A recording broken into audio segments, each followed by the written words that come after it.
ዛሬ እዚህ ቤተክርስቲያን ከመምጣታችን በፊት የት ነው ያልነው? ስራ ላይ ወይ ትምህርት ላይ ወይ ቤታችን ነው የሚሆን? ምን ስናደርግ ነው ያልነው? ማታ ማታ ነጋዴው ዛሬ ስንት አተረፍኩ ዛሬ ስንት ከሰርኩ ብሎ ቁጭ ብሎ ሂሳብ ያሰላ የለ? እስቲ በመንፈሳዊው ዛሬ ስንት አተረፍን ስንት ከሰርን? ነፍሴ ሆይ ዛሬ ከየትኛው እርሻ ነው ያልሽው ይላል ቅዱስ ባስልዮስ ማር ይስሐቅ። ነፍሴ ሆይ ዛሬ የትኛው እርሻ ላይ ነው ያልሽው? ለማን ስትሰሪ ዋልሽ? ለእግዚአብሔር ነው ወይስ ለሰይጣን ነው? ማንን ደስ አሰኘሽ? እስቲ ዛሬ በዋልነው ውሎ ማን ነው ደስ ያለው? እግዚአብሔር ነው ወይስ ሰይጣን? ምን ምን አደረግን? ዛሬ ምን ምን አወራን? ምን ምን አየን? ምን ምን ሰማን? የዛሬ ውሎህን ቁጭ ብለህ መመዘን አለብህ። ብዙ ወጣቶች ህይወታቸው የሚበላሸው እንደዚህ አይደል እንዴ? ይሄን ብትቀምሰው አትሞትም እየተባሉ አይደል እንዴ መጠጥ የጀመሩት? አደንዛዥ ዕፅ የጀመሩት? እስከ ዛሬ ቀምሰው አታውቅም፣ ቀምሰሽው አታውቂም፣ ሄደሽ አታውቂም፣ እንዲህ አይነት ቦታ ይሄን አይተኸው አታውቅም። ኧረ አትሞትም እኮ ምንድነው የሚያስፈራ? አንዴ ሞክረው ግድ የለህም አይዞ። ሰይጣን እባብ መሆን ትቶ ጓደኛ መሆን ጀምሮ። ኃጢአት ማለት እርቃን መሆን ነው ምእመናን፣ ራቁት መሆን ነው። ከጸጋ እግዚአብሔር መራቆት ነው። ኃጢአት ማለት ቀጥታ ትርጉሙ ማጣት ነው ራሱ። ኃጢአት ቀና ብለህ እንዳትሄድ የሚያደርግ ነው፣ የሚያሸማቅቅ ነው። አሁን እግዚአብሔር ቸርነቱ ነው እንጂ ኃጢአታችንን ቢገልጠው ማን ከቤቱ ይወጣል? ኃጢአት ቢሸት ኖሮ እስቲ ምእመናን ቢሸት ከቤቱ የሚወጣ ሰው ወይ? ግንባራችን ላይ ቢጻፍ አንድ ሰው ከቤቱ አይወጣም። ደብቆ ሸሽጎ እግዚአብሔር በቸርነቱ ነው ያቆመ።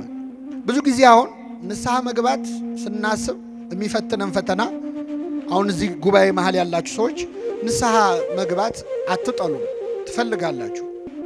ጸሎታችሁም ነው እግዚአብሔር ለንስሐ ያብቃኝ እንላለን አይደል? አዎ። አንዳንድ ሰው ደግሞ አይኔ እኮ ንስሐ መግባት እኮ አልጠላም ገባለሁ፣ ግን አሁን ንስሐ በገባ ተመልሼ ኃጢአት መስራቴ አይቀርም፣ ስለዚህ ትንሽ ልስተካከልና ከዛ በኋላ ንስሐ ገባለሁ። በጣም ብዙ ሰው ንስሐ የማይገባው ኃጢአቱ ከብዶት አይደለም፣ ከኃጢአት መገላገል ሳይፈልግ ቀርቶ አይደለም፣ ለወደፊት ሊሰራ ላሰበው ኃጢአት ሲል ነው።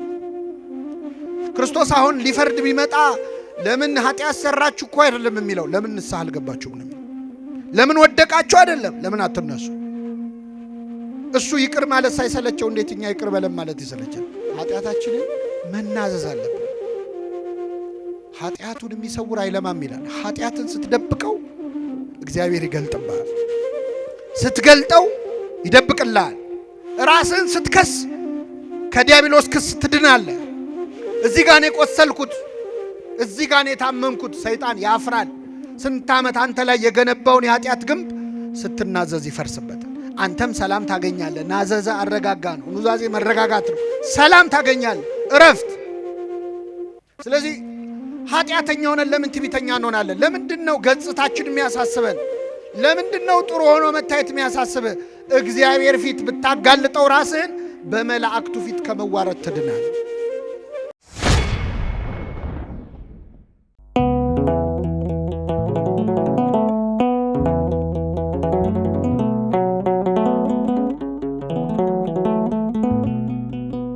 እና ማትብ በስመ አብ ወወልድ ወመንፈስ ቅዱስ አሐዱ አምላክ።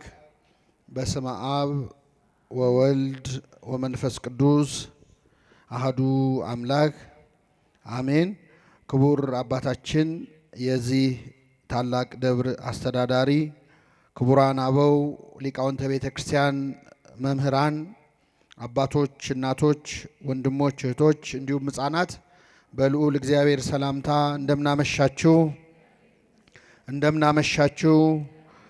አሜን። ምሕረት ቸርነቱን አብዝቶ እስከዚህች ሰዓት ያደረሰን በዕድሜያችን ላይ የዛሬዋን ዕለት ይህችን ሰዓት የጨመረልን ስሙን እየጠራን እንድናመሰግነው ቅዱስ ቃሉን እንድንሰማ በቤቱ የሰበሰበን የአባቶቻችን አምላክ ልዑለ ባሕርይ እግዚአብሔር በዮናስ ስብከት ንስሐ ገብተዋልና እነሆም ከዮናስ የሚበልጥ ከዚህ አለ ይላል። ስለ ቃሉ የአምላካችን ስም የተመሰገነ ይሁን።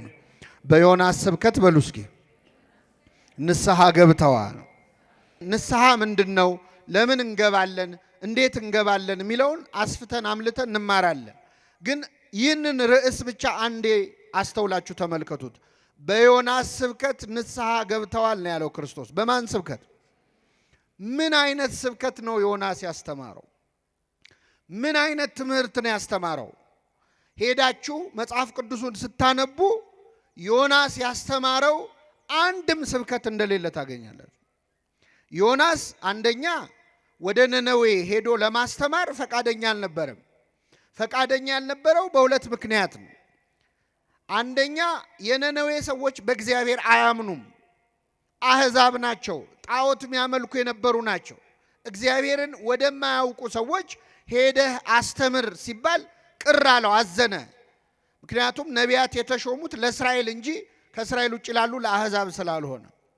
ሁለተኛ ወደ ነነዌ ሄደህ ንስሐን ስበክ በተባለበት ጊዜ ቅዱስ ኤፍሬም ሶርያዊ ስለ ነነዌ በደረሰው ድርሳኑ እንደተናገረው ማለት ነው።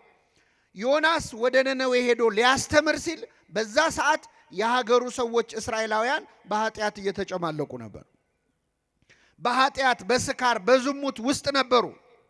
የገዛ ወገኖቹ በኃጢአት ውስጥ ሆነው ሳለ ወደ አሕዛብ ሄደ አስተምር ሲባል እዚህ ያሉት ወገኖቹ ሊጠፉ መሆኑን፣ ሌሎች ግን ምሕረት ሊያገኙ መሆኑን ሲያስብ ዮናስ ቅር አለው። ስለዚህ ወደ ነነዌ መሄድ አልፈለገም። ቅዱስ ኤፍሬም እንደውም ምን ይላል? የዮናስን ስብከት ሰምተው የነነዌ ሰዎች ሲያለቅሱ እንባቸውን ሲረጩ ዮናስ አዘነ። ያዘነው በነነዌ ንስሐ መግባት አይደለም። እስራኤል በጠጅ ስትራጭ፣ እስራኤል በስካር ስትራጭ ነነዌ በእንባ እየተራጨች አየ ዮናስ። ስለዚህ በነነዌ ንስሐ ውስጥ የእስራኤል አመፅ እየታየው ስለ ወገኖቹ አዘነ፣ ተከፋ። ስለዚህ መስበክ አልፈለገም። ምእመናን ወደ ነነዌ ሄደ። ሄዶ አንድ አረፍተ ነገር ነው ያለው፣ ነነዌ በ3 ቀን ትገለበጣለች። እስቲ በሉ ነነዌ በ3 ቀን ምን ትላል?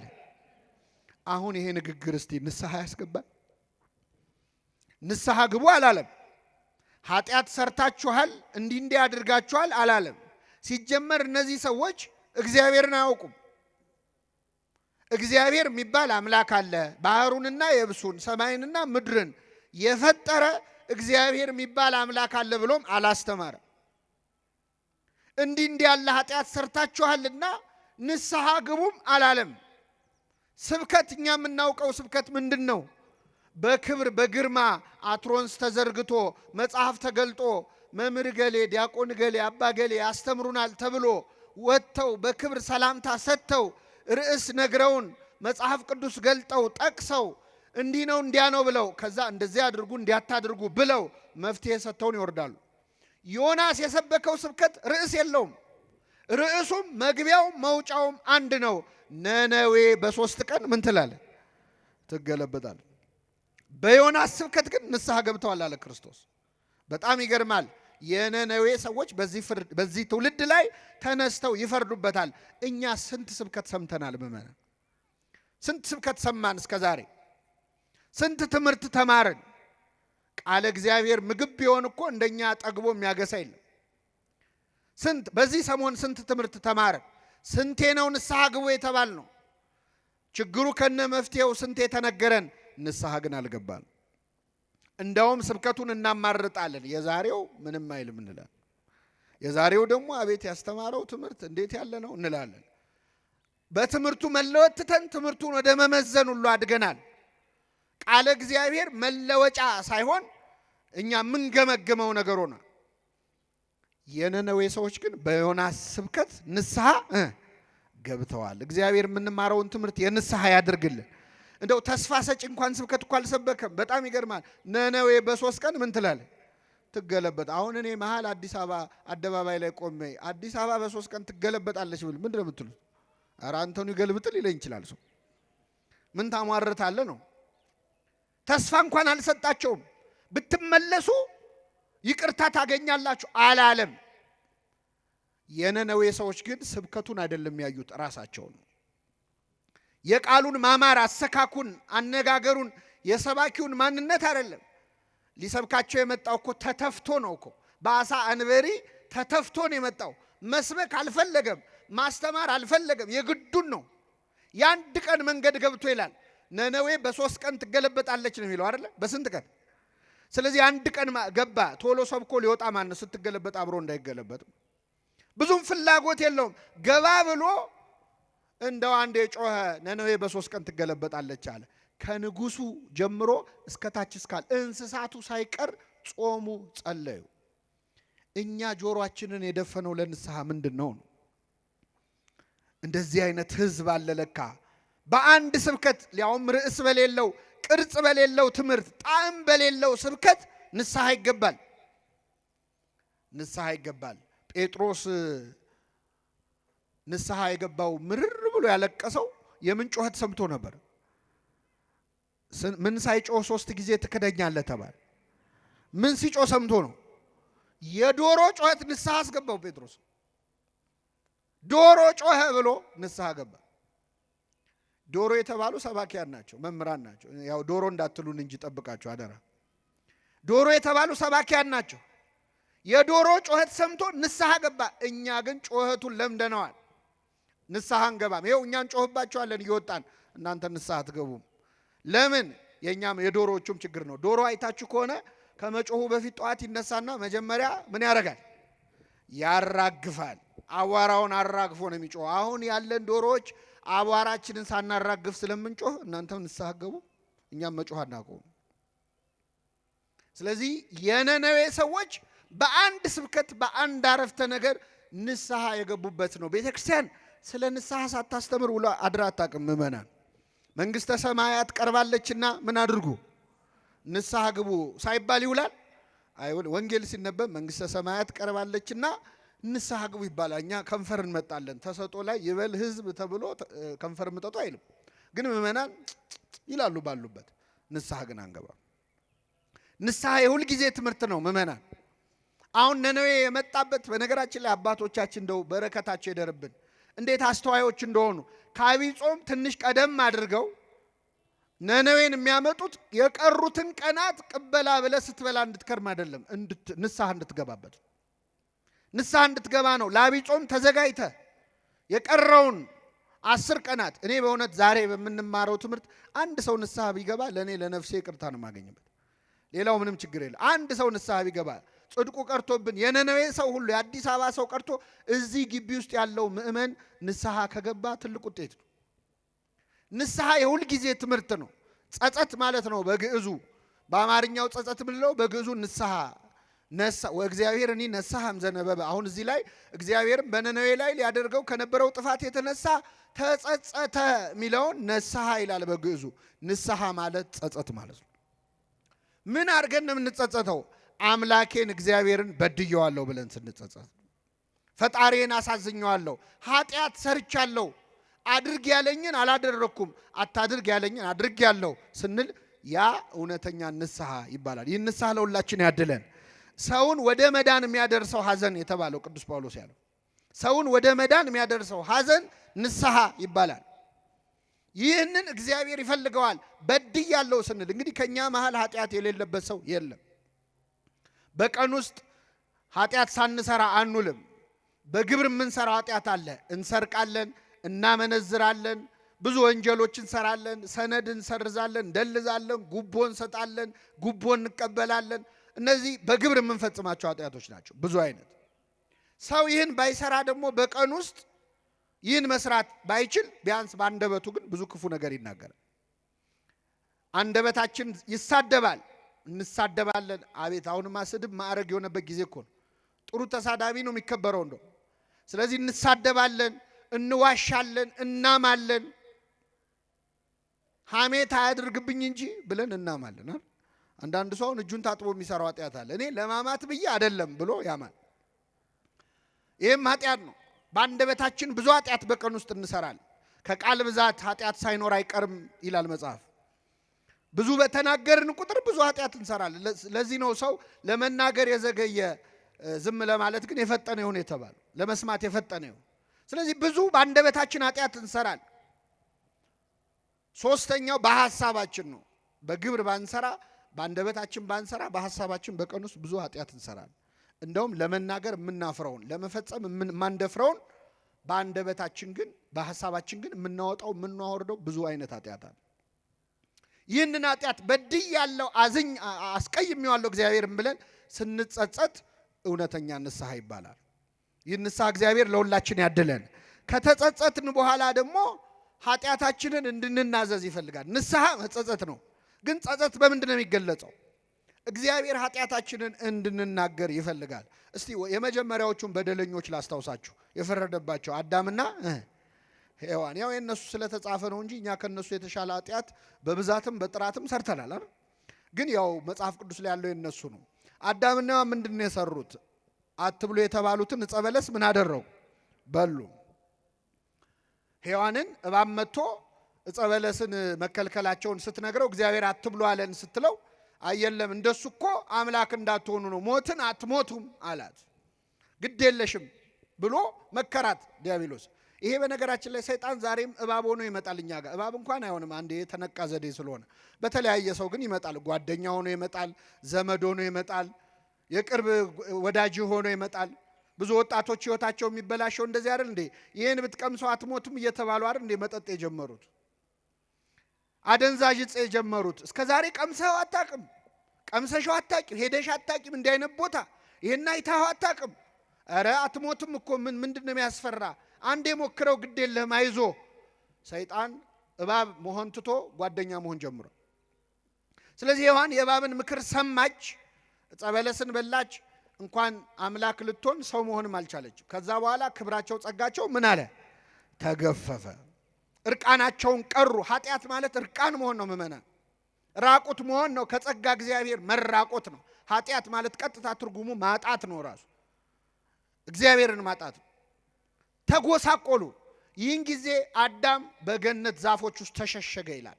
ኃጢአት እኮ መሸማቀቅ ነው፣ ማፈር ነው። ኃጢአት ቀና ብለህ እንዳትሄድ የሚያደርግ ነው፣ የሚያሸማቅቅ ነው። ስለዚህ በገነት ዛፎች መካከል ተሸሸገ። ቅጠል አምጥቶ ፊቱ እርቃኑን ለማልበስ ሞከረ። ኃጢአታችንን ለመደበቅ የምናደርገው ጥረት ማለት ነው። ይህን ጊዜ እግዚአብሔር በገነት መሃል አዳምን ሊፈልገው ወጣ ይላል። አዳም አዳም ሆይ ወዴት ነህ አለው ይላል። አዳም አዳም ሆይ ወዴት ነህ? ስማችሁን ቀይራችሁ ይህን ጥሪ ለራሳችሁ አዳምጡት። አንድ ጊዜ መጽሐፍ ቅዱስ ላይ ስማችን ተቀይሮ ነው እንጂ ሁላችንም ስማችን አለ፣ ታሪካችን አለ። እገሌ እገሌ ሆይ ወዴት ነህ የሚለው አዳምን አይደለም። መጽሐፍ ቅዱስ ላይ የተጻፈው አዳም ከሞተ ከስንት ዓመት በኋላ ነው ሙሴ ኦሪት ዘፍጥረትን የጻፈው። ለአዳም አይደለም ለእኛ ነው።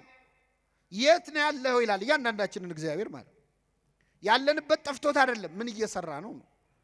ወድቀሃል፣ ተነስተሃል፣ ጽድቅ እየሰራ ነው ምንድን ነው እያለን አዳም አዳም ሆይ ወዴት ነህ አለው።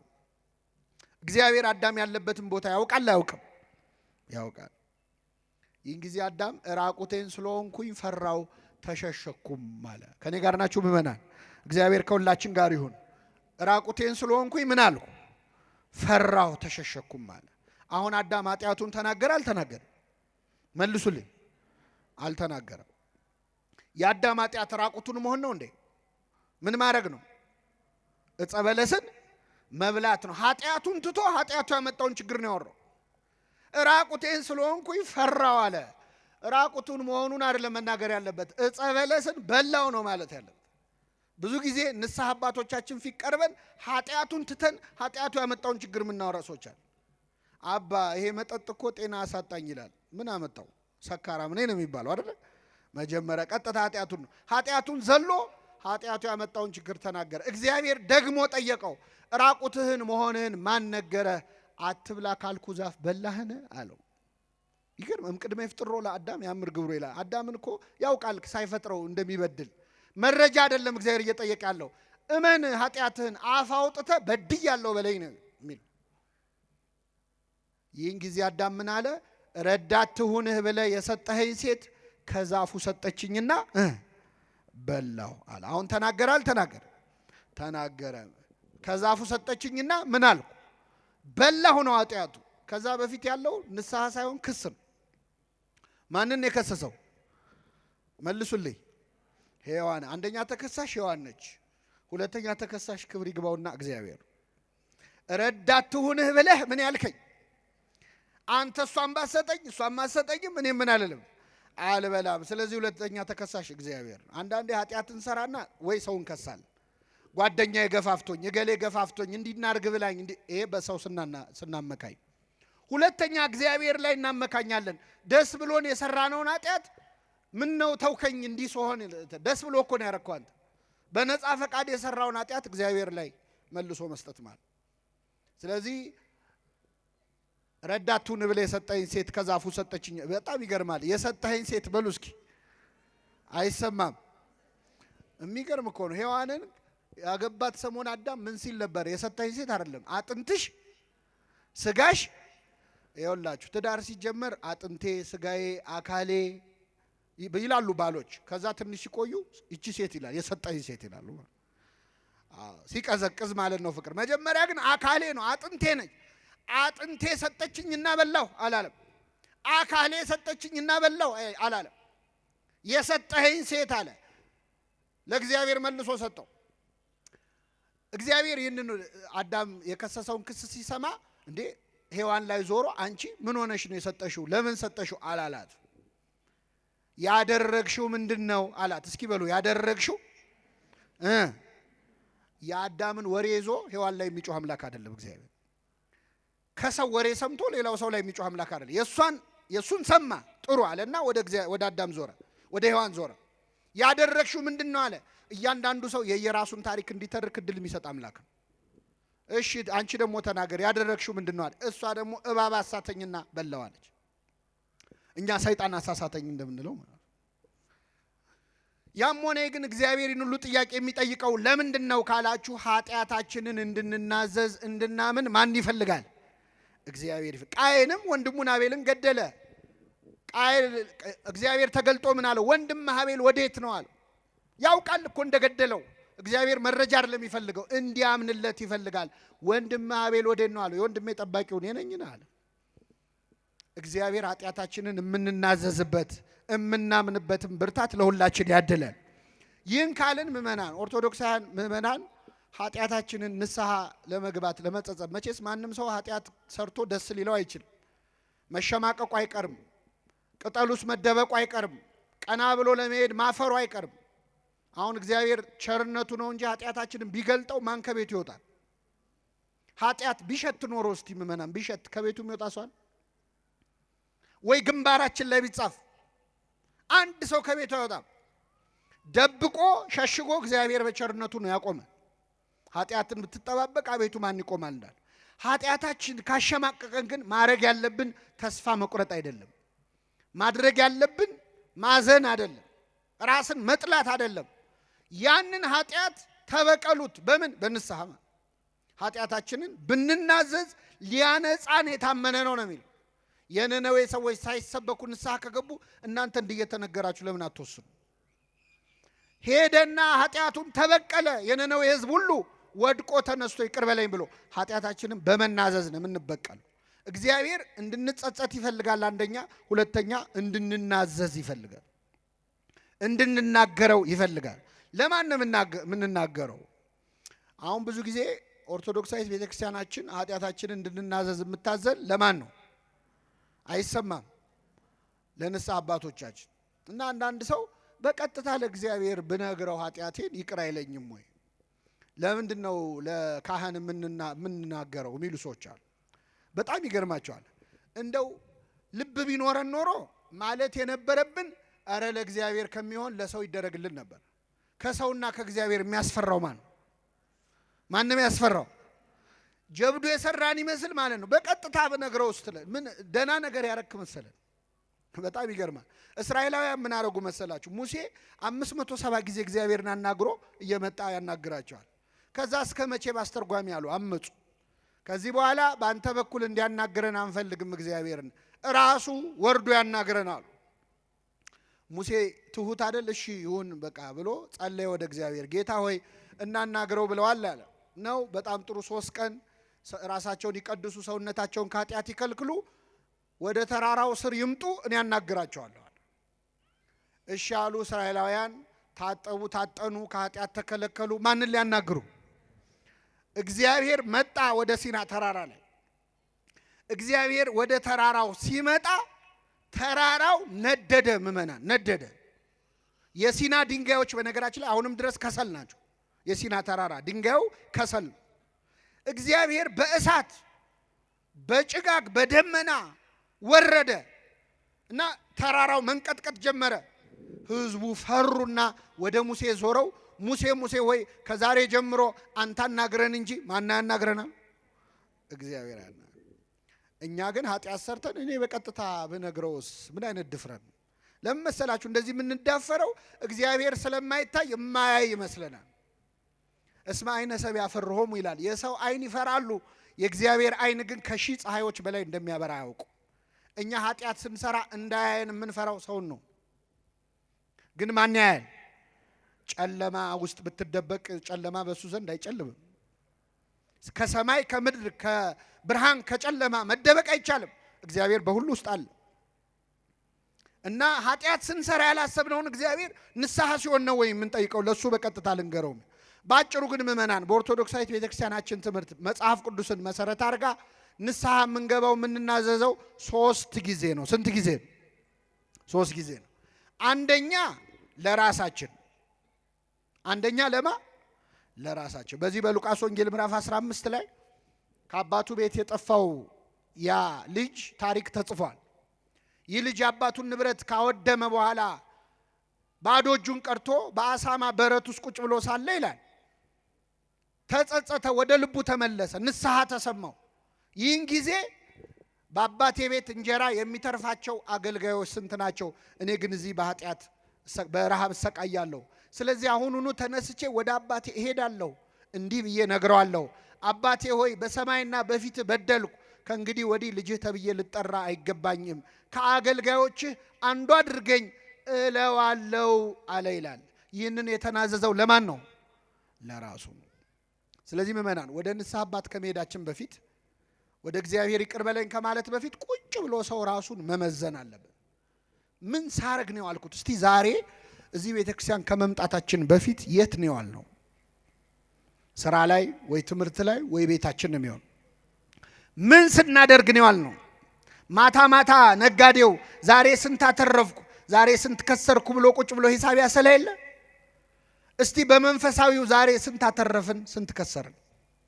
ነፍሴ ሆይ ዛሬ ከየትኛው እርሻ ነው ያልሽው ይላል ቅዱስ ባስልዮስ ማር ይስሐቅ። ነፍሴ ሆይ ዛሬ የትኛው እርሻ ላይ ነው ያልሽው? ለማን ስትሰሪ ዋልሽ? ለእግዚአብሔር ነው ወይስ ለሰይጣን ነው? ማንን ደስ አሰኘሽ? እስቲ ዛሬ በዋልነው ውሎ ማን ነው ደስ ያለው? እግዚአብሔር ነው ወይስ ሰይጣን ነው? ምን ምን አደረግን ዛሬ? ምን ምን አወራን? ምን ምን አየን? ምን ምን ሰማን? የዛሬ ውሎህን ቁጭ ብለህ መመዘን አለብን። ስለዚህ የመጀመሪያው ኑዛዜ ለራስ ነው። ሁለተኛው ለካህናት ነው። ለካህናት እንድንናዘዝ የእግዚአብሔር ፈቃድ ነው። እኔ 3 ጥቅሶች ነግራቸዋለሁ። ነገር በ3 ይጸናል። አንደኛ መጽሐፈ ኢያሱ ምዕራፍ 7 ከቁጥር 7 ኢያሱ 7:7 ላይ አካን ለተባለ ሰው የእግዚአብሔር ነቢይ ሌዋዊው ኢያሱ የነዌ ልጅ ማለት ነው አንድ ቃል ተናግሮታል። አቆመውና ምን አለው? ልጄ ሆይ ያደረከውን ንገረኝ፣ ለእግዚአብሔር ተናዘዝ አለ። እስኪ በሉ ያደረከውን በሉ እንጂ ንገረኝ፣ ለእግዚአብሔር ተናዘዝ። ለማን ተናዘዝ? ያደረከውን ምን በለኝ? ለካህናት መናገር ለእግዚአብሔር መናዘዝ ነው። እኛ ለቄሱ አይደለም የምንናገረው። ለማን ነው? እነሱ ምስክሮች ናቸው። አዕይንተ እግዚአብሔር ይላቸዋል ቅዱስ አትናቴዎስ በቅዳሴው። እግዚአብሔር አይን ፊት ነው እያወራችሁ ያላችሁት፣ ለካህኑ አይደለም፣ ለአይኑ ነው። በካህኑ አይንነት የሚያይህ እግዚአብሔር ነው። ካህኑ ምስክር ነው። ምህረት ይቅርታ የሚሰጠው እግዚአብሔር ነው። ካህናቱ ኃጢአታችንን ሰምተው ሲጨርሱ ከኃጢአት ማሰሪያ ማን ይፍታህ ነው የሚሉት። እኔ ፈትቻለሁ አይሉ፣ ፍቱ እኮ ብሏል። ግን እነሱ መልሰው የሰጣቸውን ይሰጡታል። በጣም የሚገርም ነው። እና ለእግዚአብሔር ክብር ስጥ፣ ያደረከውን ንገረኝ፣ ለእግዚአብሔር ተናዘዝ አለ። አንድ ሁለተኛ የማቴዎስ ወንጌል ምዕራፍ 3 ቁጥር 18 ላይ በዮርዳኖስ ማዶ ዮሐንስ ያጠምቅ በነበረ ጊዜ ሊጠመቁ የሚመጡት ሰዎች ኃጢአታቸውን ይናዘዙ ነበር ይላል። በብሉይና በሐዲስ መካከል ላይ መጥምቁ ዮሐንስ ንስሐ ይሰማ ነበር። ሕዝቡም ኃጢአታቸውን ለዮሐንስ ምን ይሉ ነበር? ይናዘዙ ነበር። ሶስተኛ የሐዋርያት ሥራ ምዕራፍ 19 ቁጥር 19 ላይ ያመኑት ሁሉ በሐዋርያት ፊት መጥተው ኃጢአታቸውን ይናዘዙ ነበር። ስለዚህ ኃጢአታችንን ለካህናት ለተመደቡ ለሌዋውያን ካህናት፣ ለመጥምቁ ዮሐንስ፣ ለ12ቱ ሐዋርያት እንድንናዘዝ የማን ፈቃድ ነው? የእግዚአብሔር ፈቃድ ነው። ሐዋርያትም ደግሞ ጌታ ሊለያቸው ሲል ምን አላቸው? እስከ ዓለም ፍጻሜ ድረስ ከእናንተ ጋር ነኝ ብሏል። እስከ ምን ድረስ? ሐዋርያት አሁን ሰማዕታት ሆነው ሞተዋል፣ እነሱ የሉም። እስከ ዓለም ፍጻሜ ያለው አሁን እዚህ ከምታዩቸው አባቶች ጋር ከሐዋርያት ጋር የነበረ አምላክ ከእኛም ጋር አለ። ኃጢአታችንን ለካህናት የምንናገረው የማን ፈቃድ ስለሆነ ነው? የእግዚአብሔር። ካህናት ደግሞ ለመረጃ አይደለም። ሰምተው ሲጨርሱ ጸሎት አድርገው ምክር ይሰጡናል። አንድ ከኃጢአት መከልከል እንድንችል ቀኖና ይሰጡናል። እሱን እንመጣበታለን። ሌላው ግን ኃጢአታችንን ይቅር ማስባል ስልጣን ሰጥቷቸዋል። የማቴዎስ ወንጌል ምዕራፍ 20 ከቁጥር 23 ላይ እፍ አለባቸው፣ መንፈስ ቅዱስን ተቀበሉ፣ ይቅር ያላችኋቸው ኃጢአታቸው ይቀርላቸዋል፣ የያዛችሁባቸውም ተይዞባቸዋል። ስለዚህ ለካህናት የምንናዘዘው የእግዚአብሔር ፈቃድ ስለሆነ ነው። ሶስተኛው ለካህናት ስንናዘዝ በዛው ለማን የምንናዘዘው? ለእግዚአብሔር ማለት ነው። ይህን ካየን ምእመናን እንዴት እንናዘዝ የሚለውን ደግሞ ማየት ያስፈልጋል። ብዙ ጊዜ አሁን ንስሐ መግባት ስናስብ የሚፈትነን ፈተና፣ አሁን እዚህ ጉባኤ መሀል ያላችሁ ሰዎች ንስሐ መግባት አትጠሉም፣ ትፈልጋላችሁ። ጸሎታችሁም ነው እግዚአብሔር ለንስሐ ያብቃኝ እንላለን አይደል? አዎ። ግን አብዛኛው ሰው አሁን መግባት አይፈልግም። ንስሐ መግባት ይፈልጋል፣ ግን አሁን መግባት አይፈልግም። እንደውም አንዳንድ ሰው ለንስሐ ሞት አብቃኝ ይላል። ለምን ሞት? ስለዚህ ይህ ሰው የቅዱ ንስሐ መግባት የፈለገው መቼ ነው? ሊሞት ሲል። ንስሐ መግባት መቁረብ የምናስበው ልንሞት ስንል ነው። መቼ ነው የምንሞተው? እኔን አላውቀውም፣ እናንተ ታውቁታላችሁ። ግን እንደሚያውቅ ሰው ሆነን ልሞት ስል ብለን ነው የምናስብ። አሁን የሶሻል ሚዲያ ዘመን ነው፣ የዩቲዩብ የቲክቶክ የምን ዘመን ነው። አንድ በእድሜ ጠና ያሉ እናት ወይ ትልቅ ሰውዬ ሽማግሌ አባት ከእድሜያቸው ጋር የማይሄድ ነገር ሲያደርጉ ቪዲዮ ሰው ሲያይ ምንድን ነው የሚለው? እርሶ እንዴት በመቁረቢያዎት ይላል። በምኖት? ብዙ ሰው መቁረቢያ ሽምግልና ነው ብሎ የሚያስብ። እግዚአብሔርን በቃ ኃይላችን ሲደክም ማስታወስ ነው የምናስበው። በጉብዝና ወራት ፈጣሪህን ምን በል ደስ አያሰኙም የምትላቸው ዘመናት ሳይመጡ ይላል። ደስ አያሰኙም የምትላቸው ዓይን ሳይደክም ትንሹ ነገር ሳይረብሽ፣ አቤት ስታነቡት እንዴት ደስ ይላል። በጉብዝና ወራት ብሎ ሲዘረዝረው ሳትዝል ሳትደክም፣ ጆሮ መስማት ሳያቆም፣ ዓይን ሳይፈዝ፣ ሁለቱ መስኮቶች ላይ ያሉ ይላል። ሁለት መስኮት የተባሉ ዓይኖች ናቸው። እኛ ግን የምናስበው ስንደክም ንስሐ መግባን እግዚአብሔርን የመጨረሻ ጉዳይ አድርገነዋል። በእውነት ይቅር ይበለን አምላካችን። አንዳንድ ሰው ደግሞ አይኔ እኮ ንስሐ መግባት እኮ አልጠላም ገባለሁ፣ ግን አሁን ንስሐ በገባ ተመልሼ ኃጢአት መስራቴ አይቀርም። ስለዚህ ትንሽ ልስተካከልና ከዛ በኋላ ንስሐ ገባለሁ። የሚያስተካክለን ማን ነው? እግዚአብሔር። ስስተካከል ንስሐ ገባለሁ ብለህ የምታስብ ከሆነ መቼም አትስተካከልም። ምክንያቱም የሚያስተካክለን ማን ነው? እስቲ አሁን ገላችንም በየቀኑ በየሁለት ቀኑም በሳምንትም ያው ውሃ ይጠፋል ብዬ ነው፣ በሳምንትም በወርም እንታጠባለን። ከታጠብን በኋላ እንቆሽሻለን አንቆሽሽም። ስለዚህ መቆሸሻችን ለማይቀር አንደኛውን ጠርቀምቀም ሲል ከሬሳ ጋር እንታጠብ የሚል ሰው አለ? የለም። እንደምንቆሽሽ እያወቅን እንታጠባለን። ኃጢአት እኮ ቆሻሻ ነው ምእመናን። ከዚህ በኋላ ኃጢአት ሰራለሁ። በጣም ብዙ ሰው ንስሐ የማይገባው ኃጢአቱ ከብዶት አይደለም፣ ከኃጢአት መገላገል ሳይፈልግ ቀርቶ አይደለም፣ ለወደፊት ሊሰራ ላሰበው ኃጢአት ሲል ነው። ያልሰራ ነው ኃጢአት አለ ገና። አሁን ብዙ ሰው ቁረቡ ሲባል የሚፈራው ከዚህ በኋላ ሊሰራ ያቀዳቸው ኃጢአቶች ስላሉ። እግዚአብሔር እንዴት ያየን ይሆን? በእውነት በጣም ይገርማል። እና ጠላቴ ሆይ በወድቅ እነሳለሁ። ሰዓታታችን ሲጀምር እንዲህ ብሎ ነው፣ እመኒ ወደቁ ትነሳ፣ በወድቅ እነሳለሁ። ወእመኒ ሆርኩ ውስተ ጽልመት፣ በጨለማን ብመላለስ እግዚአብሔር ያበርህ ሊተ፣ እግዚአብሔር ያበራልኛል ብሎ ነው የሚጀምረው። ብንወድቅ የሚያነሳን ማን ነው? ስለዚህ ለምን ወደቅ አይልም፣ ለምን አልተነሳም ነው። ክርስቶስ አሁን ሊፈርድ ቢመጣ ለምን ኃጢአት ሰራችሁ እኮ አይደለም የሚለው፣ ለምን ንስሐ አልገባችሁም ነው የሚለው። ለምን ወደቃችሁ አይደለም፣ ለምን አትነሱ። እሱ ይቅር ማለት ሳይሰለቸው እንዴት እኛ ይቅር በለም ማለት ይሰለቻል? ስለዚህ ኃጢአታችንን መናዘዝ አለብን። ኃጢአቱን የሚሰውር አይለማም ይላል። ኃጢአትን ስትደብቀው እግዚአብሔር ይገልጥብሃል፣ ስትገልጠው ይደብቅልሃል። ራስን ስትከስ ከዲያብሎስ ክስ ትድናለህ። ዲያብሎስ ይሄን ሰርቷል እኮ ሲል አዎ እንደሰራማ ለኔ መጥቶ ነግሮኛል ይላል እግዚአብሔር። አንተ ስትደብቀው ግን ዲያብሎስ ያንን ወስዶ ቁስልህን እየነካካ ሲኦል እንድትገባ ነው የሚፈልገው፣ እንድትኮነን ነው እያስታወሰ። ስለዚህ ብዙ የሚቆጠር ኃጢአት ስላለን እግዚአብሔር ፊት እንግለጠው ኃጢአታችን። ኃጢአት ስትደብቅ እግዚአብሔር ይገልጥብሃል። መጽሐፍ ቅዱስ ላይ ኃጢአቱን የደበቀ የአንድ ሰው ታሪክ አለ። ነቢየ እግዚአብሔር ዳዊት ነው። መቼስ ያው ስለተጻፈ ነው። ዳዊት ብዙ ጽድቅ የሰራ ነው፣ ግን ኃጢአቱም ተጽፏል። መጽሐፍ ቅዱስ ጥሩ ጥሩ ታሪኮች ብቻ አይደለም፣ መጥፎ ታሪኮችም ተጽፈዋል። ክፉ የሰሩትም ተጽፏል፣ ደግ የሰሩትም ተጽፏል። ለምንድን ነው? ተስፋ እንዳንቆርጥ ነዋ። እኛ ክፉዎቹ የወደቁት ሲነሱ አይተን እንድንነሳ። ዳዊት መጀመሪያ ኃጢአቱ ምንድነው? ስራ መፍታት። ስራ ስንፈታ ብዙ ጊዜ ሰይጣን ስራ ይሰጠናል። ሰይጣን የሚሰጠን ስራ ደግሞ ኃጢአት እና ዳዊት ስራ ፈቶ በሰገነቱ ሲመላለስ ቤርሳቤ የተባለች ሴት ከወር ልማዷ ነጽታ ነበርና ገላዋን ስትታጠብ አየ። ተመለከተ ብቻ አይደለም መርዞ አያት፣ በደንብ አያት። ስለዚህ ልቡ በዝንቡት ጦር ተነደፈ። ማናት ብሎ ጠየቀ። የኬጢያዊው የኦርዮ ሚስት ናት አሉት። በቃ እዚህ ጋር ነው ታሪኩ ማብቃት ያለበት። የሰው ሚስት ናት ሲባል ያቆም ነበር። ዳዊት ግን አስጠራት።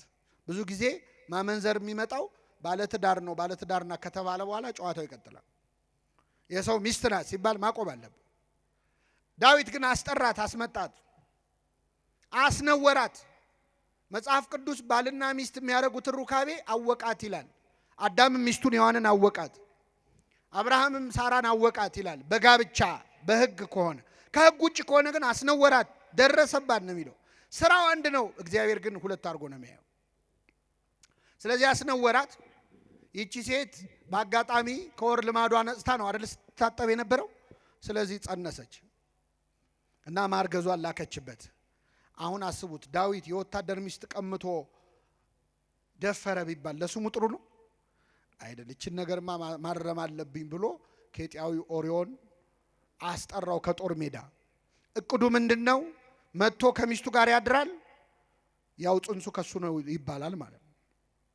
አስጠራው። እንዴት ነው ጦሩ? እንዴት ነው? በላርፈ ትሄዳለህ፣ አሁን ወደ ቤት ግባና ራት ብላ፣ እንደው ከሚስት ጋር ተኛ ማለት ነው የቀረው ኃጢአቱን ለመሸፈን። ከቤተ መንግስት ምግብ ተላከለት። ብዙ ጊዜ ከቤተ መንግስት የሚላክ ምግብ ችግር አለው። በላ ጠጣ፣ ግን ውጭ አደረ። ዳዊት ሲሰማ ከውጭ ነው ያደረው። አስጠራው። ምን ነው? ምን ሆነ ነው ውጭ አደርክ አለው። የእግዚአብሔር ታቦት በደጅ አድራ። የእስራኤል ወታደሮች ከጠላት ጋር እየተናነቁ እንዴት እኔ ከሚስቴ ጋር ገብቼ ተኛለዋል? እንዴት ከምኔ ጋር? ዳዊት እኮ ከሰው ሚስት ጋር ነው የተኛው። አይገርም? እንዴት ከሚስቴ ጋር ይላል። ከሕግ ሚስቱ ጋር እኮ። እናም የእግዚአብሔር ታቦት በደጅ አድራ። አሁን ስለ ታቦተ ጽዮን ክብር ኬጢያዊው ኦርዮ ከአሕዛብ የተመለሰው ተገዝሮ የተመለሰው ኦርዮ ለዳዊት ይንገረው። ዳዊት በታቦተ ጽዮን ፊት የዘለለው ዳዊት ማለት ለሱ ከአሕዛብ የመጣው ኦርዮ ነገረው። አንዳንዴ መንፈሳዊ የምንባል ሰዎች፣ የቤተ ክርስቲያን የምንባልን ሰዎች አሕዛብ በልጠው ሊመክሩን ይችላሉ። ዮናስን አልሰማችሁም? ተነሳና አምላክን ጥራ አሉት እኮ እዛ መርከብ ውስጥ። አሕዛብ እኮ ናቸው። ጸሎት አስተማሩት ለዮናስ ለነቢዩ። ከእግዚአብሔር ቃል በቃል የሚነጋገረው ዮናስ ተነሳና ጸልይ ተባለ። አንዳንዴ በኃጢአት ስንደክም ከኛ ሩቅ የተባሉ አሕዛብ የተባሉ ሊያስተምሩን ሁሉ ይችላል። ከኔ ጋር ናችሁ ምእመናን? እግዚአብሔር ከሁላችን ጋር ይሁን። ስለዚህ እንዴት ስለ እግዚአብሔር ታቦት ክብር እግዚአብሔር ለምን ይሄን ያጻፈ ይመስላችኋል? አሁን እንደ ዳዊት ለእግዚአብሔር የቀረበ ሰው አለ? ልበ አምላክ ነው፣ ከእግዚአብሔር ጋር የሚነጋገር ነው። ግን በኃጢአት ወደቀ። ኃጢአት ያላዋረደችው ሰው የለም። ኃጢአት ያላዋረደችው የለም። ምእመናን ማንንም እንዳታምኑ ነው። እገሌ አባት ነው፣ እገሌ መነኩሴ ነው ናቸው፣ እገሌ አጥማቂ ነው፣ እገሌ ሰባኪ ነው፣ እገሌ ዘማሪ ነው፣ እገሌ እኮ ጸሎተኛ ነው፣ እገሊት እኮ እንዲህ ናት ብላችሁ ማንንም ሰው እንዳታምኑ። የፈለገ ጸሎተኛ ቢሆኑ ከዳዊት ይበልጣሉ? አይበልጡ። ቢፈውሱ ሀብተ ፈውስ የተሰጠው ነው ዳዊት። አቤት መዝሙር ቢባል ከዳዊት በላይ ዘማሪ የለም፣ ሰባኪ የለም። ማንንም እንዳታምኑ፣ ኃጢአት ያላዋረደችው የለም፣ ወግታ የጣለቻቸው ብዙዎች ናቸው የለም። ለማንኛውም ዳዊት ድጋሚ ኦርዮን አብልቶ አጠጥቶ አሰከረው። ከሚስቱ ጋር ገብቶ እንዲተኛ ፈልጎ እሱ ግን አልተኛም። አሁንም ለሁለተኛ ጊዜ ውጭ አደረ። ምን ነው ሲለው ታቦተ ጽዮን በደጅ አድራል፣ አንተ አትሰማም ብሎ ደብዳቤ ጽፎ ላከው። ደብዳቤው ይሄ ሰው ይገደል የሚል ነው። ምስኪን ኦርዮ እንደ ባህራን የሞቱን ደብዳቤ እንደያዘው ባህራን እንደ ይስሐቅ የሚሰዋበትን ተሸክሞ እንደሄደው እንደ ክርስቶስ መስቀሉን እንደያዘው መገደያውን ደብዳቤ ይዞ ወደ ኤልያብ ወደ ጦር መሪ ወስዶ አሳየው። አየው፣ ሲያየው ይገደል ይላል። በጣም አዘነ። ግን የንጉሥ ቃል ነው፣ ምንም ማድረግ አይቻልም። የጠላት ጦር ግር ብሎ የሚመጣበት ቦታ ላይ ሄዱና ጥላችሁ ሽሹ አላቸው። እሺ ብለው ወታደሮች ጠላት ሲመጣ ኦርዮን ብቻውን ጥለውት ሮጡ። ወዴት ነው የምትሄዱት? ታቦተ ጽዮንን ከድታችሁ እስራኤልን ከድታችሁ እያለ እየለፈለፈ ተደብድቦ ሞተ። ይህ ሁሉ ሲሆን ማን ይመለከታል? ማን ይመለከታል? ነቢዩ ናታንን ላከው እግዚአብሔር። የእግዚአብሔር ነቢይ ናታን በፈረስ ላይ ሆኖ መጣ። ነቢያት በአህያ ላይ ከመጡ አገር ሰላም ነው፣ በፈረስ ላይ ከመጡ ችግር አለ። ምንድነው አለ ዳዊት። ደነገጠ። አረ ንጉሥ ሆይ በአገር ትልቅ በደል ተፈጽሟል። ምን ነው ምን ሆነ አለ። አይ አንድ ሰው አንድ በግ የነበረው ድሃ ሰው ነበረ እና ይህ ድሃ ሰው ከጎረቤቱ ደግሞ ብዙ በጎች ያሉት ባለጸጋ ሰዋል እና ይህ ሰው ወደ ሩቅ አገር መሄድ ሲፈልግ ይችን አንዲት በግ ለባለ ብዙ በጉ ሰውዬ አደራ ብሎ ሰጠው።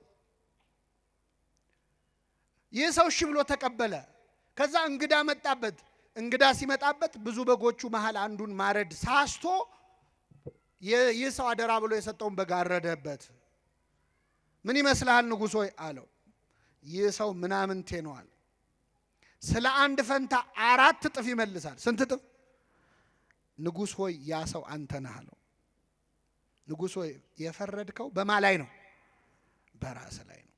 ብዙ በጎች አሉት የተባልከው እግዚአብሔር ባይፈቅደውም ዳዊት ብዙ ሚስቶች ነበሩት፣ ብዙ ቁባት ነበሩት።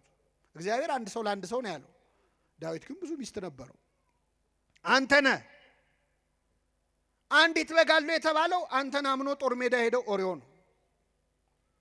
እንግዳ መጣብህ የተባለው ጊዜያዊ ስሜት ነው፣ ፍትወት ነው። ይህንን ከበጎች ከሚስቶች ከአንዷ ጋር ማሳለፍ ስትችል የእሱን አንዲት በግ አምኖ የሰጠህን በግ አረድክበት። ስለዚህ የፈረድከው በማ ላይ ነው? በራስ ላይ ነው። ይገርማቸዋል። ዳዊት ስለ አንድ ፈንታ ስንት እጥፍ ይመልስ ነው ያለው? አይሰማም። 4 እጥፍ መለሰለት እግዚአብሔር። እሱ አንድ ኦርዮን ነው አለ የገደለው። ዳዊት ከዚህ ሴት ከቤርሳቤ የተጸነሰው ልጁ ከተወለደ በኋላ በጠና ታሞ ዳዊት ማቅ ለብሶ ተንፈራፍሮ አልቅሶ ለምኖ እግዚአብሔር ግን አልፈቀደም። ያ ልጅ ሞተ። አንድ በሉ። 2 የዳዊት ወንድ ልጅ አምኖን የሚባል ሴት ልጁን ደፈረበት። ወንድም እህቱን ደፈረ። ይሄ በቁም መግደል ነው አይደለም? አዋረዳት። ዳዊት አዘነ። ስንት?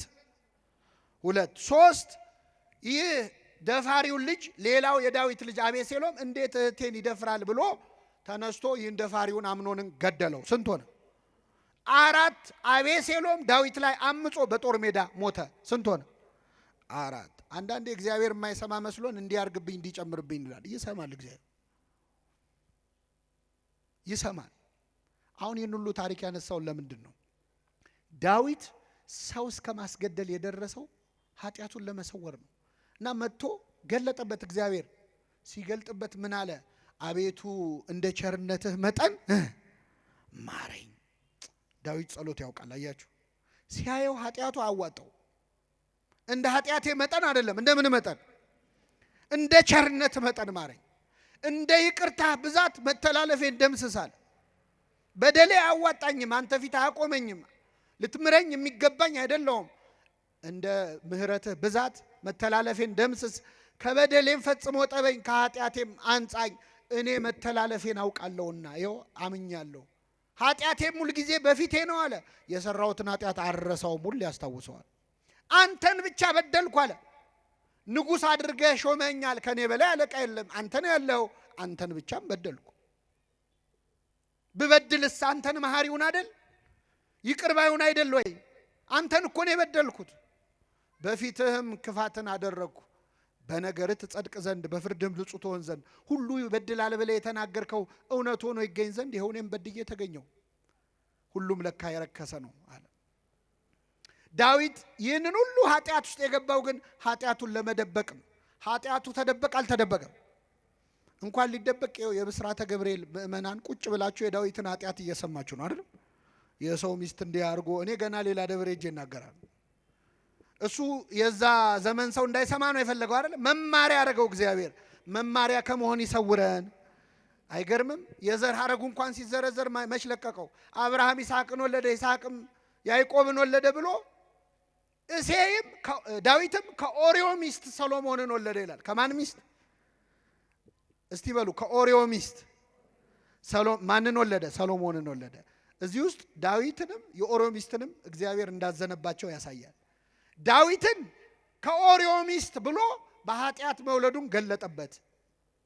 የኦሪዮ ሚስት ደግሞ ምንድነው ጥፋቷ ካላችሁ፣ ባሏን ከገደለ በኋላ እሷ ከዳዊት ጋር ሚስት ሆና ቀጥላለች አይደል? አልቀጠለችም? ከባሏ ገዳይ ጋር ኖራለች።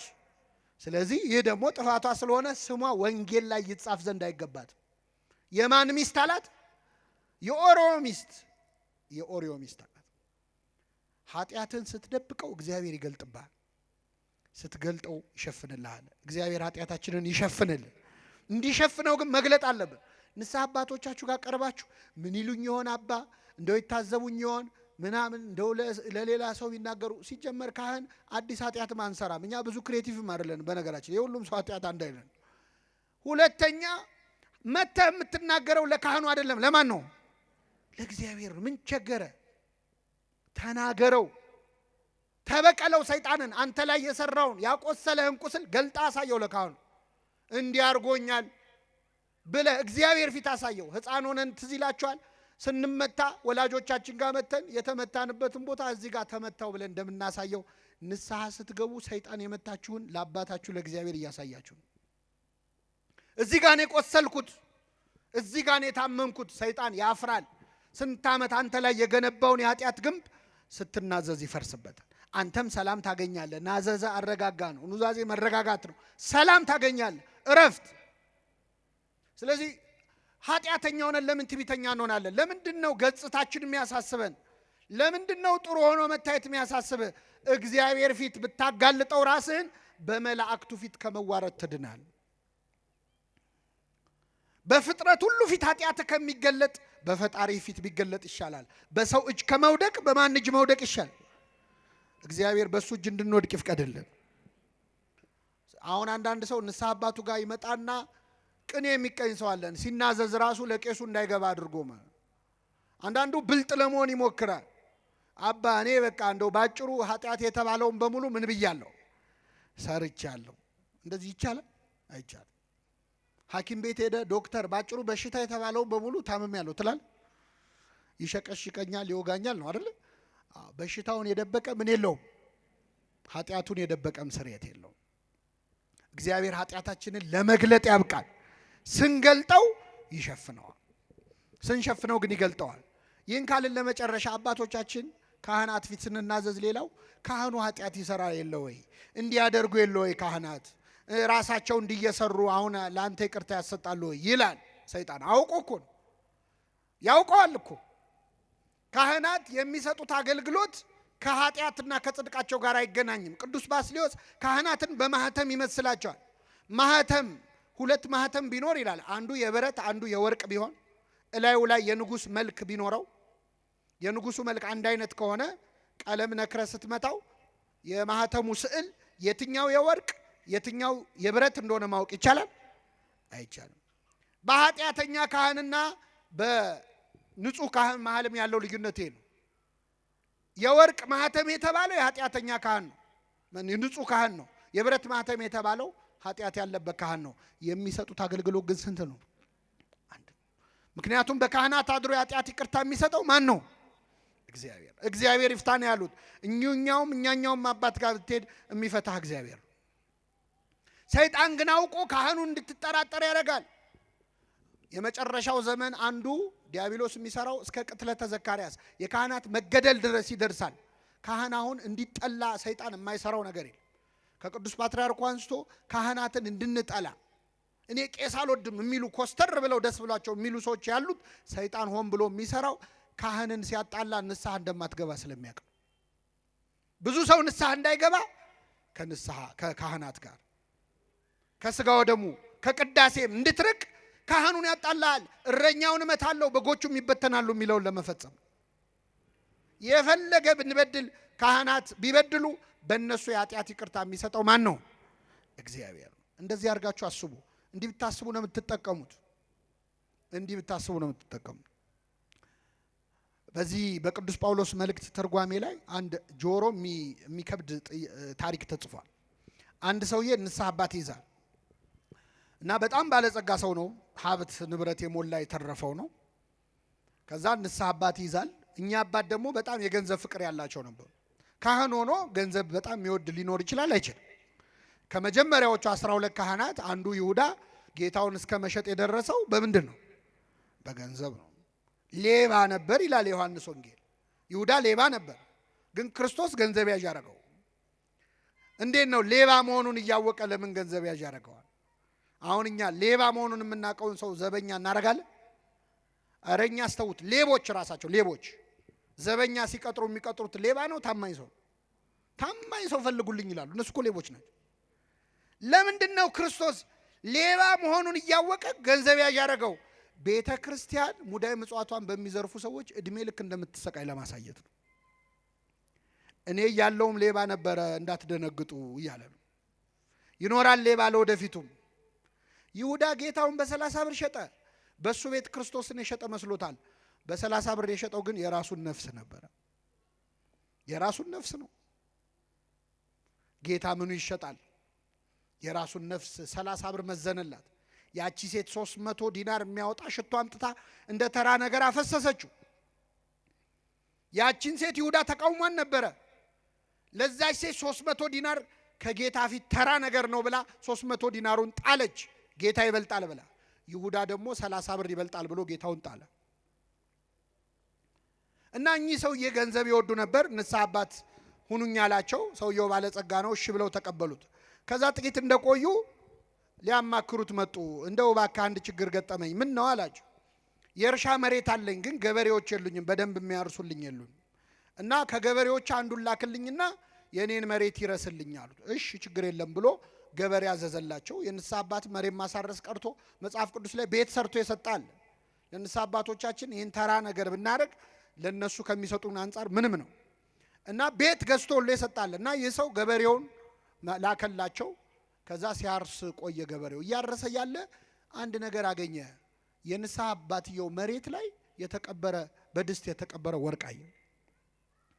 ቆፍሮ ሲያወጣው ወርቅ ነው። መልሶ ቀበረውና እሳቸው ጋር መጥቶ ባለጸጋው ጋር መጥቶ አረ የንስሐ አባት መሬት ላይ እኮ በጣም ብዙ በኪሎ የሚመዘን ወርቅ አገኘዋል።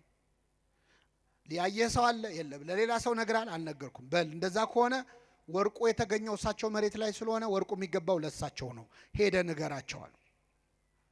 እሺ ብሎ የገበሬ ሄዶ ንስሐ አባትየው ጋር የእርሶ መሬት ላይ ወርቅ አገኘው አላቸው። ገንዘብ ይወዳሉ ብያቸዋለሁ። በጣም ተደሰቱ። የታረከው አሉት። ቀብሬዋለሁ አሉ። በጣም ጥሩ፣ በቃ ያለበትን ታሳየኛለህ፣ ማታ እንገናኛለን፣ ግማሹን ላንተ አካፍልሃለሁ አሉት። እሺ ተባባሉ፣ ተስማሙ። አሁን እኚህ ሰው ግማሹን አካፍለዋለሁ ካሉ በኋላ ቁጭ ብለው ሲያስቡት እኔ ግን ምን ነክቶኝ ነው ግማሹን አካፍላለሁ ያልኩት? እንደው አፌን ይበላኛል ማለት ጀመሩ። እንደው ሩቡን እንኳ ብለው ምን አለ እስቲ። ሰይጣን ልባቸው ውስጥ ገባ። ሲብከነከኑ አሉ። ማታ ላይ ገለዋለሁ ብለው ወሰኑ። ከዛ የተቀበረበትን ቦታ አሳያቸው። እዚህ ነው ብሎ ሲያሳያቸው ግራ ቀኝ አይተው ሰው አለመኖሩን አይተው ይህን ሰው ገደሉት እና ወራጅ ውሃ ውስጥ አሉት። ማንም አልሰማም ብለው ነው። ወርቁ መገኘቱን የሰማ ሰው አለ? የለም። ማ ባለጸጋው ሰው ቢጠብቅ አይመጣም የሰውዬ። ከዛ በኋላ በጠዋት ሄዶ ሲያይ እዛ እርሻ መሬት ላይ ደም አየ። ገባው ነገሩ፣ በጣም አዘነ። እኚህ ሰው ገለውታል ማለት ነው። እግዚአብሔር ይፍረድባቸው። እኔ ግን ከዛሬ ጀምሮ መስቀልም አልሳለም፣ ቤተ ክርስቲያንም አልሄድ፣ ስጋው ደሙም አልቀበልም ብሎ ቀረ። እንደዚህ አይነት ንግግር ሰምታችሁ አታውቁ? ብዙ ሰው አለ እኔ ከዛሬ ጀምሮ የአባ ገሌን መስቀል አልሳለምም የሚል። መስቀሉ የማን ነው? እኔ አቡነ ገሌን የአባ ገሌን ቄስ ገሌን እኔ አይጥሙኝም የሚል ሰው አለ። መስቀሉ እኮ የክርስቶስ ነው። የክርስቶስ መስቀል እንኳን ኃጢአተኛ ካህን ቀርቶ ሰይጣን ቢይዘው አይረክስም። ችሎ አይዘውም እንጂ ሰይጣን ቢይዘው አይረክስም። መስቀሉ መስቀል ነው። ስጋው ደግሞ አልቀበልም። እኔ ካህን አልወድም። የሆነ ጊዜ የሆኑ ካህን እንዲህ ሲያደርጉ አይቻለሁ። ከዛ በኋላ ከቤተ ክርስቲያን ቀረው ብለው ደስ ብሏቸው የሚያወሩ ሰዎች አሉ። እግዚአብሔር የሚሰማህ መስሎሃል? እሳቸውን ለሰሩት ይቀጣቸዋል። አንተ ደግሞ ለቀረህበት ትቀጣለህ። ሁለተኛ ካህን ላማህበትም ትቀጣለህ። እግዚአብሔር የፍትህ አምላክ ነው። ኃጢአት በኃጢአት አያጣፋም። የሆኑ አባት እንዲያረጉ ብለህ የምትድን መስሎሃል? እሳቸውን ስላረጉበት ይቀጣቸዋል። አንተን ስላማህበትና ስለቀረህበት ይቀጣል። በተለያየ ፋይል ነው የሚያየው። ያንተ ሌላ የእሳቸው ሌላ። የእሳቸው እንዲህ ስላረጉ ምን ያርግ እሱ ወዶ እኮ አይደለም ብሎ አያጣፋልህ። እና የሰው ከቤተ ክርስቲያን ቀርቶ ስጋው ደግሞ መቀበል ትቶ ሌሊት በህልሙ አንድ ነገር አየ። እልም ባለ በረሃ ላይ ውሃ ጥም ጉሮሮውን እያደረቀው በአሸዋ እና ከላይ ፀሐይ ላይ እየሄደ ያያል ብቻውን። ከዛ ሲሄድ ውሃ ጥም በጣም አስቸግሮት ኮለል ብሎ የሚፈስ የውሃ ድምፅ ፏፏቴ ይሰማል። ከዛ ድምፁን ተከትሎ ሲሄድ እውነትም ንጹህ ውሃ ኮለል ብሎ ይፈሳል። ተጠምቶ ስለነበር እጁን ዘረጋ ውሃውን ሊጠጣ፣ ግን አልደረሰበትም። ፏፏቴው ላይ ተሳበ፣ አልደረሰበትም። ከዛ አንድ ሰው እየመጣና በንጹህ የወርቅ ዋንጫ ጽዋ፣ ንጹህ የወርቅ ጽዋ ቀዳና ውሃውን እንካጠጣ አለው። ጽዋው ንጹህ ነው፣ ውሃው ንጹህ ነው። ግን እንካጠጣ ያለው ሰውዬ በጣም በሚዘገንን መንገድ ቁስል በቁስል ነው፣ ቆስሏል ሰውዬው። ውሃው ግን ንጹህ ነው፣ ሰውየው ግን ቁስለኛ ነው። አይ ሰውየው አልነካውም፣ ውሃው ንጹህ ነው፣ እሱ ቢቆስል ምን ችግር አለው፣ በቃ ልጠጣ ብሎ አፉን ሲከፍት ከእንቅልፉ ነቃ። ኮለል ብሎ ሲፈስ ያየው ውሃ የህይወት ውሃ እኔ ነኝ ያለ የክርስቶስ ስጋና ደም ነው። ቁስለኛው ሰው ኃጢአተኛው ካህን ነው። የኃጢአተኛው ካህን ቁስል የስጋው ደሙን ንጽህና ሊያሳድፈው አይችልም። እንደዚህ አድርጎ ለማሰብ እግዚአብሔር በቸርነቱ ይርዳን። የመጨረሻው ካህናት ንስሐችንን ከሰሙ በኋላ የሚሰጡን ቀኖና አለ። በነገራችን ላይ ለካህናት የምንናዘዘው እግዚአብሔር ይፍታ እንዲሉም ብቻ አይደለም። ኃጢአቱን ይሰሙና ከዛ ኃጢአት የምንላቀቅበትንም መንገድ ያማክሩናል። አንድ ሰው ስርቆት ከሆነ የሚጸናበት መጽውት ይባላል። በሰረቀበት እጁ ምን እንዲል እንዲሰጥ።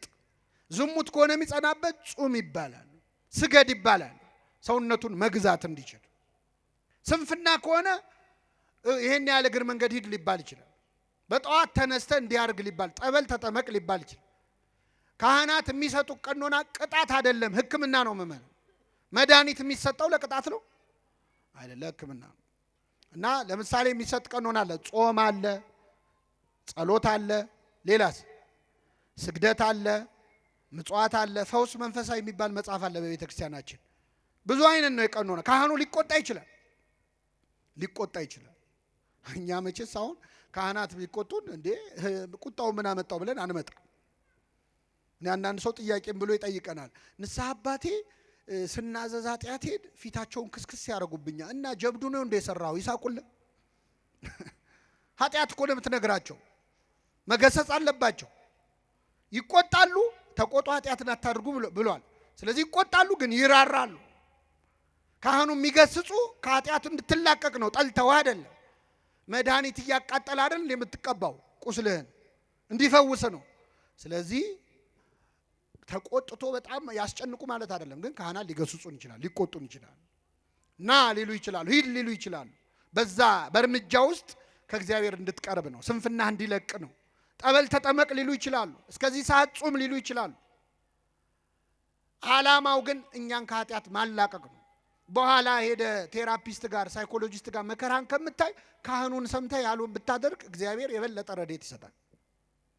ዓላማው ሰውየውን መፈወስ ነው።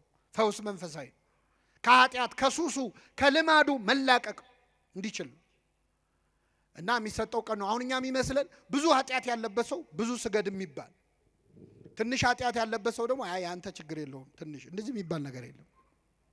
ካህናቱ አይተው ተመሳሳይ ኃጢአት ሰርተን የተለያየ ቀኖና ሊሰጡን ይችላሉ፣ የሰውየውን ታሪኩን ስለሚያውቁት። ለምሳሌ በጣም ብዙ ኃጢአት ላለበት ሰው ትንሽ ስገድ ሊሉት ይችላሉ። ለምን? ብዙ ስገድ ካሉ ደንግጦ እንዳይጠፋ፣ ሁለተኛ ችሎ ከሰገደ ደግሞ እግዚአብሔር ይቅር ያለኝ በስግደቴ ነው እንዳይሉ። እንደውም አንድ አባት በጣም ብዙ ኃጢአት የሰራ ሰው መጣና ነገራቸው። ሲነግራቸው 3 ስገድ አሉት። ስንት? 3000 ነው 300 ነው አለ። አይ 3 ስገድ። ሰገደ። እግዚአብሔር ይፍታህ ሄደ አሉት። አላመነም፣ ሄደ እና ያው ለታሪኩ እንዲመች ነው። እግዚአብሔር የማያውቀው የለም። ጌታ ተገልጦ ለምንድን ነው 3 ብቻ ስገድ ያሉት አላቸው። ሲላቸው ጌታ ሆይ 3 ስገድ ያልኩት እኔ ጨካኝ ሆኜ ነው። አንተ ብትሆን ኖሮ ኃጢአት ተሰረየችልህ ብለህ በነፃ ምን ትለው ነበር? ታሰናብተው ነው። የኛ ኃጢአት ከእግዚአብሔር ምሕረት ይበልጣል? አይበልጥም። የሱ ምሕረት እንደ ባህር ነው። ባሕረ ምሕረት ይባላል እግዚአብሔር። የኛ ኃጢአት እንደ ደም ጠብታ ነው። ባህር ላይ ደም ጠብ ቢል ባህሩ ደም በደም አይሆንም። ስለዚህ ኃጢአታችንን ወደ ጥልቁ ይጥላል ያለው ሆሴ ይህንን ነው። ወአስጥምኒ ውስተ ቀላየ ምሕረቱ ለበኩርኪ ይላል አባ ጊዮርጊስ። ወደ ልጅሽ ወደ ምሕረቱ ባህር ጨምሪኝ ይላታል እመቤታችን። እግዚአብሔር ወደ ምሕረቱ ባህር ይጨምረን ሁላችንን።